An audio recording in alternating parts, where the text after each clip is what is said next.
Hi friends, my name's Rebecca Hollister. I'm one of your city commissioners, and this is your City in 60. City in 60 is a series that I created where I summarize the latest city commission meeting in 60 seconds or less so that you don't have to watch the entire hour-long video. Without further ado, let's put the clock on the screen and let's get started.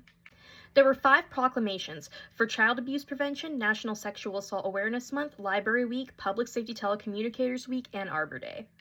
Then there were 4 public comments all about the Oversight Committee related to the core civic situation. Then we approved Mayor Bowder's appointments to various boards and committees. Then we approved a contract for Little Joe's Asphalt to complete mill and overlay work to help our streets. These streets are not so bad that they need to be completely redone, but they definitely need some work. I will post the streets on the website soon, and I'm sure it's also on the city website. This is about $2 million worth of work from our pavement management program, so this is excellent. Then we awarded a contract for painting of the indoor pool at the Riverfront Community Center.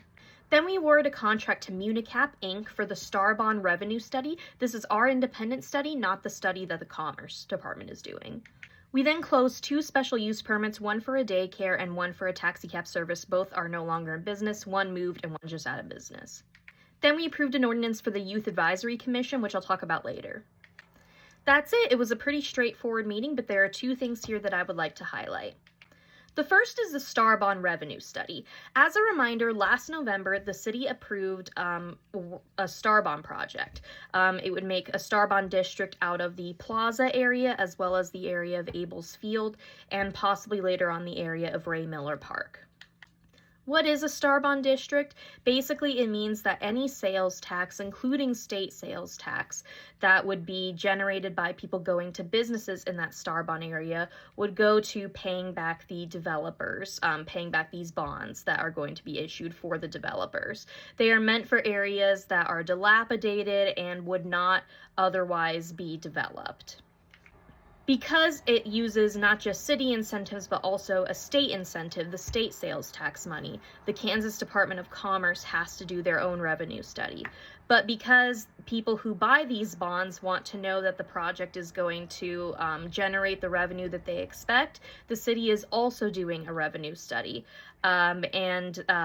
This is something that is paid for by the developer, but the developer did not pick the company that's doing it. We did, so it's completely independent of that developer, and it will help us get a better idea of whether or not this project is going to be as fruitful as expected, and what kind of revenue it's going to generate.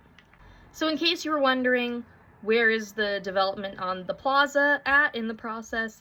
This is where we're at in the process. Once these studies are completed, there's a couple more things that have to happen. We have to decide what, if any, city incentives we're giving. There have to be agreements, all this paperwork, and then hopefully development can begin. So we're still a few months out from that. The second thing I want to highlight is the Youth Advisory Commission. This is something that Mayor Bowder brought up to me, and I am super excited to be spearheading this project. Basically, we are going to revitalize the Youth Advisory Commission. It's going to include up to 10 high school students, and they are going to advise the city on various things, present a project to the city, and we are also going to teach them about civics and city government and what the city government does. So applications for that should be open sometime this week. I'm really excited for that. That's about it. Thank you everybody so much. I hope everybody has a fantastic week. Stay safe.